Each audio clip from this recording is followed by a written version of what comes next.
नमस्कार, India voice देख रहे हैं आप। आपके साथ मैं हूं स्वीटी दीक्षित। बुलेटिन की शुरुआत करेंगे महत्वपूर्ण जानकारी के साथ। एसपी राष्ट्रीय अध्यक्ष अखिलेश यादव ने ट्वीट किया है। अखिलेश ने बीजेपी सरकार पर उठाए हैं सवाल। बीजेपी के नारी वंदन का सच, बहन बेटियां धरने पर है, वेतन पाने और महंगाई के दौर में धरना हो रहा है। अखिलेश यादव ने ट्वीट करके ये कहा है, ये कैसी विडंबना है कि उनकी सुनने वाला कोई नहीं है। क्या इन नारियों को देने के लिए कुछ नहीं है?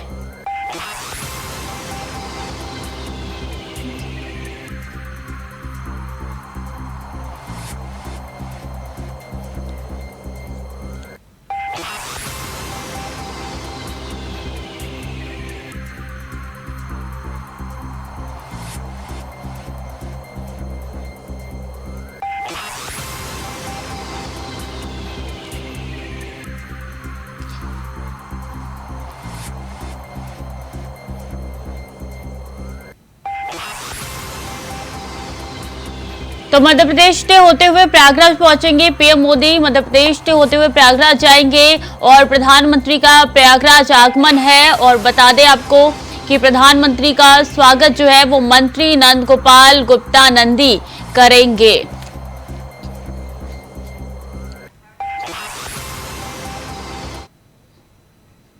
और एसपी के राष्ट्रीय अध्यक्ष अखिलेश यादव ने ट्वीट किया है। अखिलेश यादव ने ट्वीट करके बीजेपी पर कई सवाल उठाए हैं। बीजेपी के नारी वंदन का सच, बहन बेटियां धरने पर है, वेतन पाने और महंगाई के दौर में धरना दिया जा रहा है। ये कैसी विडंबना है, उनके सुनने वाला कोई नहीं है। क्या इन नारियों को देने के लिए कुछ भी नहीं है? नारी वंदन के नाम पर आत्म प्रचार में खत्म हो गया है। अखिलेश यादव ने ट्वीट करके बीजेपी पर निशाना साधा है। और किस तरीके से धरना प्रदर्शन वेतन पाने के लिए महिलाएं बेटियां कर रही हैं, उसको लेकर अखिलेश यादव ने बीजेपी पर तंज कसा है और कई सवाल खड़े किए हैं। नारी वंदन का यहाँ पे जिक्र करते हुए अखिलेश यादव ने कई सवाल खड़े किए हैं। उनका कहना है कि एक ऐसी विडंबना है कि कोई भी उनकी बात सुनने के लिए नहीं है। क्या इसी तरीके से संघर्ष करती रहेंगी बहन बेटियां?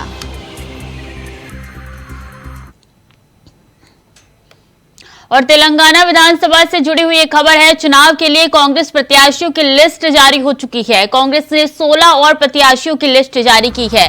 बता दें कि तेलंगाना विधानसभा से जुड़ी हुई यह महत्वपूर्ण जानकारी कि चुनाव के लिए एक और लिस्ट जारी हो चुकी है। चुनाव के लिए कांग्रेस प्रत्याशियों की लिस्ट जारी हो चुकी है। तो तेलंगाना विधानसभा से जुड़ी हुई महत्वपूर्ण जानकारी आप तक पहुंचा रहे हैं, जहां कांग्रेस प्रत्याशियों की लिस्ट जारी हो चुकी है। चुनाव के लिए कांग्रेस प्रत्याशियों की लिस्ट जारी हुई है। 16 और प्रत्याशियों की लिस्ट जारी हुई है। तो एक और लिस्ट जारी हुई है जिसमें कांग्रेस के प्रत्याशियों के नाम है। इसमें 16 ऐसे प्रत्याशी हैं जिनका जिक्र किया गया है।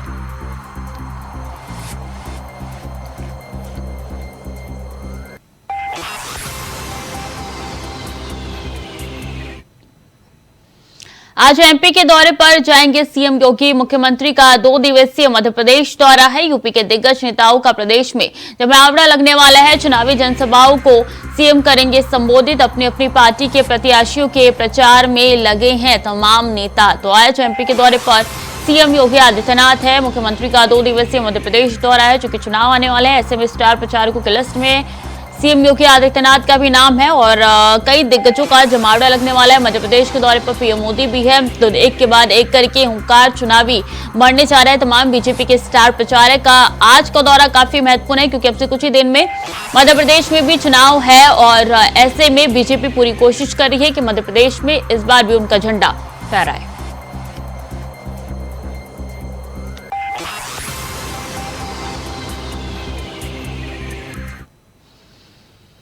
और प्रयागराज से महत्वपूर्ण जानकारी। श्री कृष्ण जन्मभूमि शाही ईदगाह मस्जिद विवाद का ये पूरा मामला है। आज इलाहाबाद हाई कोर्ट में होगी मामले की सुनवाई। सभी मामलों की एक साथ हाई कोर्ट में सुनवाई की मांग की गई थी और मथुरा कोर्ट में चल रहे सभी मामलों की सुनवाई की मांग है।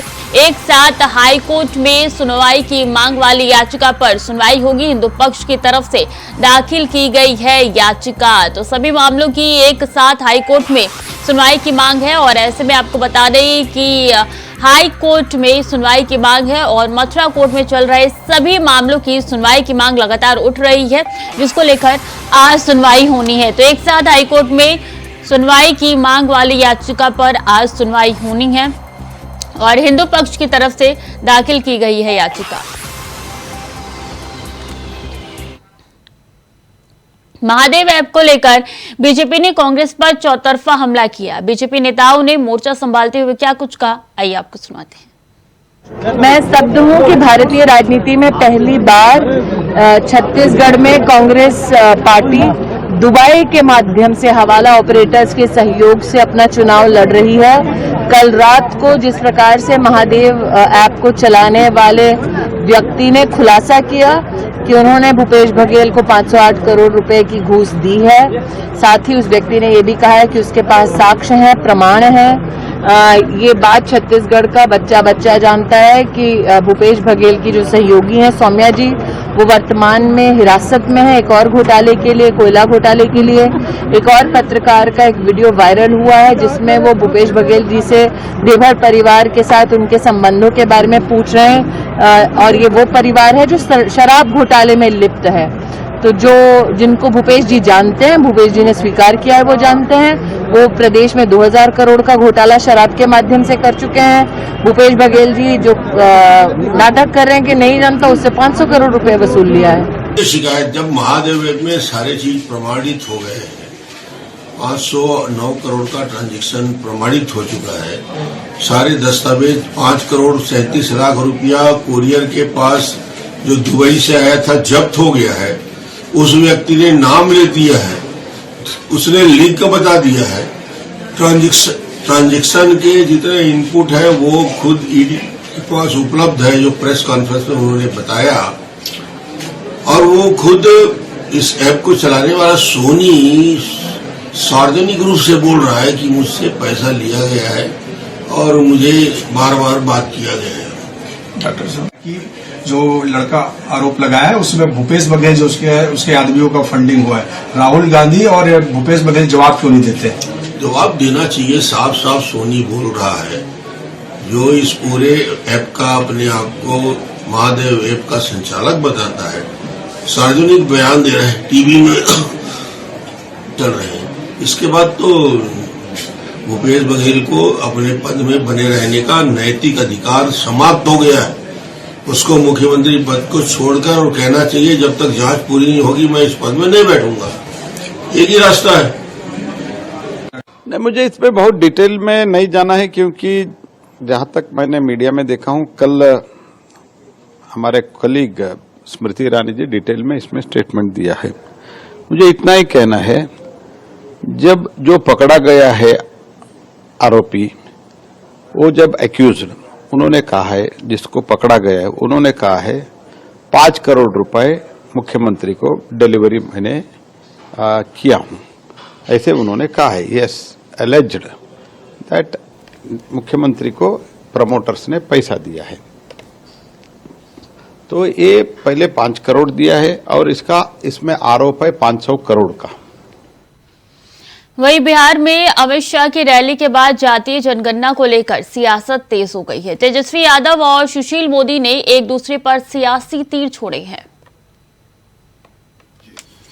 जहां राजद के मंत्री हैं सरकार में, कांग्रेस के 4 मंत्री हैं, राजद के 1 मंत्री हैं, उन लोगों ने तो पंचायत का चुनाव बिना ओबीसी को आरक्षण दिए करा दिया।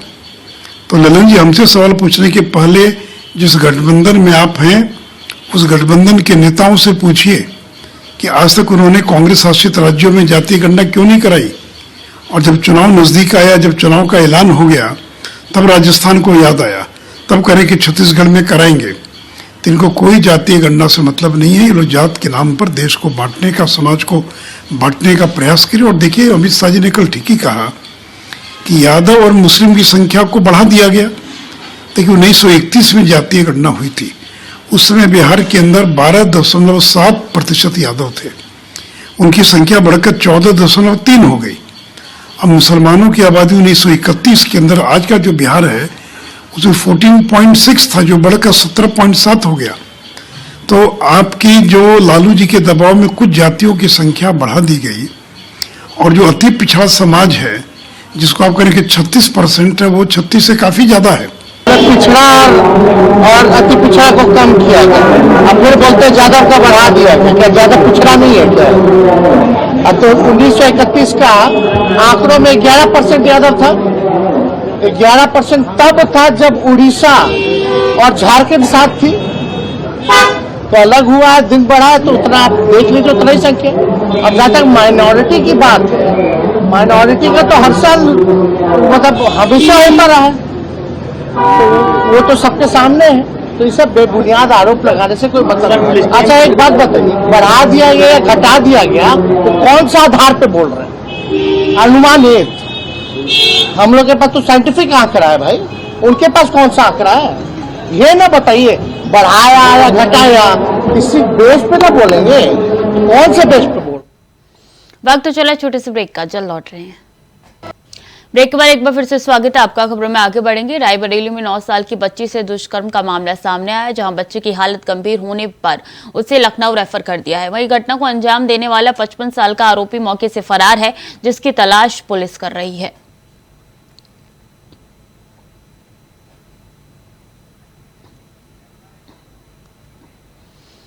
प्रयागराज में अतीक अहमद की बेनामी और अवैध संपत्ति की कुर्की हुई है, जहां पुलिस द्वारा 20 बीघा जमीन गैंगस्टर एक्ट के तहत कुर्क की गई है। ये जमीन कुल 16 जगहों पर थी, जो 20 बीघा जमीन है।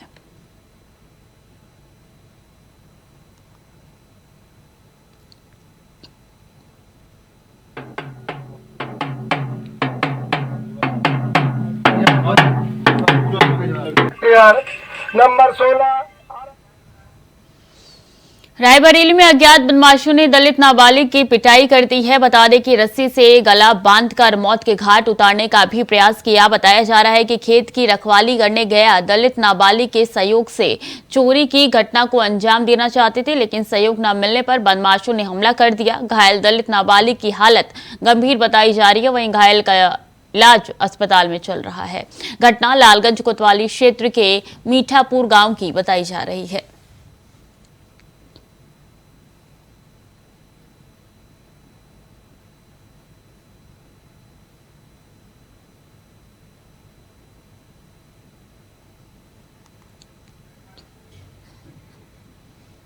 दिल्ली में बढ़ते वायु प्रदूषण को देखते हुए केजरीवाल सरकार ने ऑड इवन को फिर से लागू करने का फैसला लिया है। 13 नवंबर से राजधानी में ऑड इवन लागू किया जाएगा, जो कि 20 नवंबर तक रहेगा। यह फैसला दिल्ली सरकार ने आज प्रदूषण के मुद्दे पर हुई बैठक में लिया है। दिल्ली में 13 से 20 नवंबर तक ऑड इवन लागू रहेगा। इस दौरान राजधानी में BS3 पेट्रोल और BS4 डीजल कार पर बैन जारी रहेगा। गोपाल राय ने कहा है कि दिल्ली में अब किसी भी तरीके का निर्माण कार्य नहीं होगा। 6वीं, 7वीं, 8वीं, 9वीं और 11वीं की फिजिकल क्लास 10 नवंबर तक बंद रहेगी। टेम्परेचर का लगातार गिरना और हवा की स्पीड 30 अक्टूबर से लगातार ठहराव की स्थिति में है। बहुत ही लो गति जो है वो हवा की दर्ज की जा रही है। हमने ये देखा है कि 30 अक्टूबर को दिल्ली का AQI का जो स्तर था वो 347 था।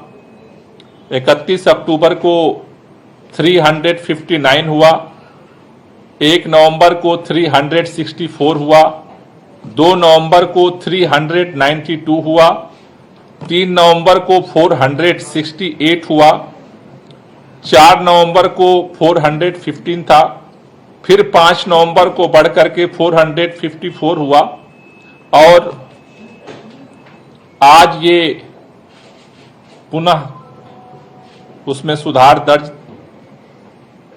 किया गया है और ये 468 तक जो चला गया था वो अब कम होकर के 436 रहा है। अब आपको ये भी बता देते हैं कि आखिर ऑड इवन होता क्या है। तो चलिए अब आपको बताते हैं कि ऑड इवन होता क्या और कैसे लागू होता है। तो मैं इसकी भाषा में ये 1, 3, 5, 7 और 9 का ऑड नंबर कहते हैं इसको, जो मैथ्स की भाषा होती है उसमें 1 3 5 7 ऑड नंबर कहते हैं। और इवन की बात की जाए तो उसको 2 4 6 8 और 0 इवन नंबर होते हैं। ये बहुत ध्यान देने वाली चीज है। अगर आपकी गाड़ी की नंबर प्लेट का आखिरी नंबर ऑड है, यानी कि 1 3 5 7 9 है, और आप महीने की 3 5 7 9 13 तारीख को लेकर चलते हैं, तो वो ऑड फॉर्मूला है। अब इवन की बात करते हैं।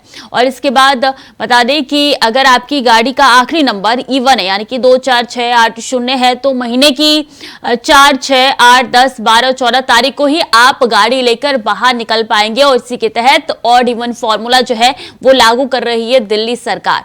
तो बता दें कि 1 3 5 7 ये गौर करने वाली चीज है। 1 3 5 7 ये ऑड नंबर है, 2 4 6 8 0 ये इवन नंबर है। और इसी के तहत तारीख पे निकलेंगे आप गाड़ी लेकर।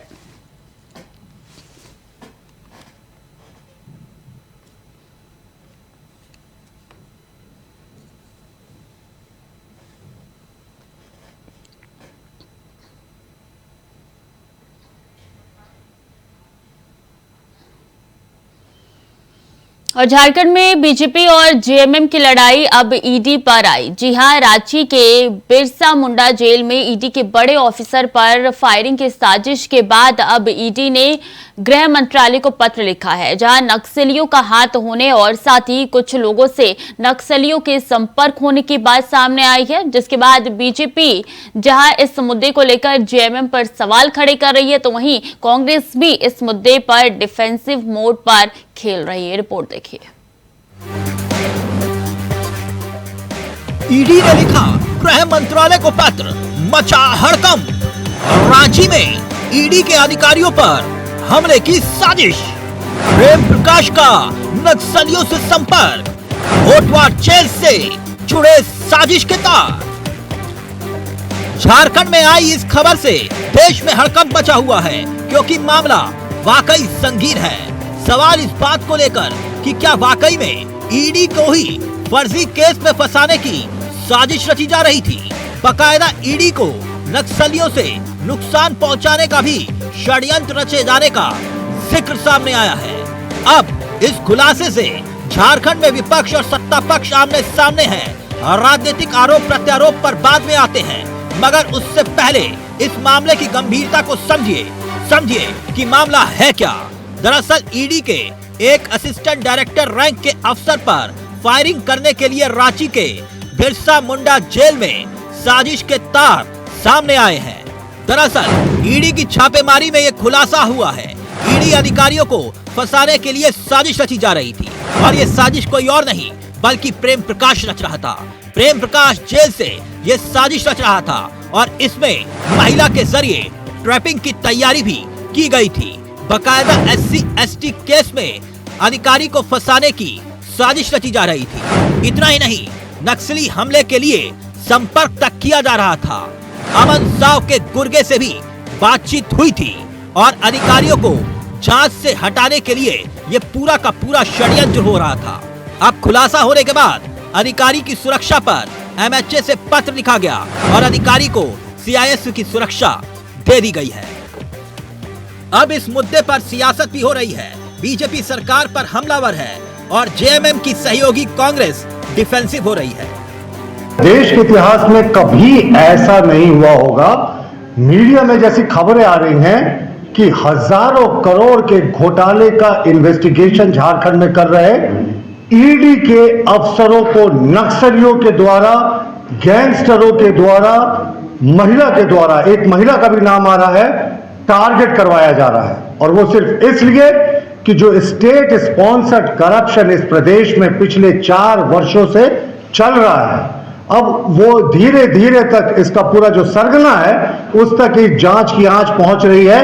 भाजपा के लोग अब दिमागी संतुलन खो बैठे हैं, इसलिए उन्हें यह पता है कि 5 राज्यों का चुनाव हम हार रहे हैं। झारखंड में 2029 तक के लिए पूरी तरह दरवाजा हमारा बंद हो चुका है। 2024 में भी हमारा कुनबा पूरी तरह साफ हो जाएगा। तो अब इन लोगों का दिमागी संतुलन गड़बड़ा गया है। क्या साक्ष्य है भारतीय जनता पार्टी के पास? अगर कोई साक्ष्य है तो हमें लगता है कि उस साक्ष्य को सार्वजनिक करते हुए इस तरह का आरोप, इस तरह का इल्जाम वो लगाएं। लेकिन बिना साक्ष्य का अगर इल्जाम लगाते हैं तो कहीं ना कहीं ठीक है, वो मीडिया की सुर्खियों में आ जाएंगे। खबरें ये भी हैं कि इस मामले में जांच के दौरान ईडी की टीम को 40-50 ऑडियो रिकॉर्डिंग भी हाथ लगी है। इसमें प्रेम प्रकाश और अमित अग्रवाल के साथ साथ राज्य के कई आईएएस और आईपीएस के साथ बड़े लोगों से बातचीत के सबूत तक हैं। ईडी सभी ऑडियो की पड़ताल कर रही है। वैसे भी झारखंड में इस वक्त मनरेगा, जमीन घोटाला, अवैध खनन और भ्रष्टाचार को लेकर लगातार ईडी अपनी कार्रवाई कर रही है। कई उच्च अधिकारी, कारोबारी गिरफ्त में आ चुके हैं, जबकि पूछताछ के बाद कई अहम खुलासे हुए हैं और सबूत मिलने की बात तक सामने आई है। इतना ही नहीं, पूछताछ के लिए लगातार 5 बार हेमंत सोरेन को ईडी सम्मन भेज चुकी है, मगर अब ईडी पर हमले की साजिश, आरोप वाकई संगीन है। Bureau report, India voice, Ranchi. फिलहाल के लिए बुलेटिन में इतना ही। खबरें लगातार जारी है, देखते रहें इंडिया वॉइस।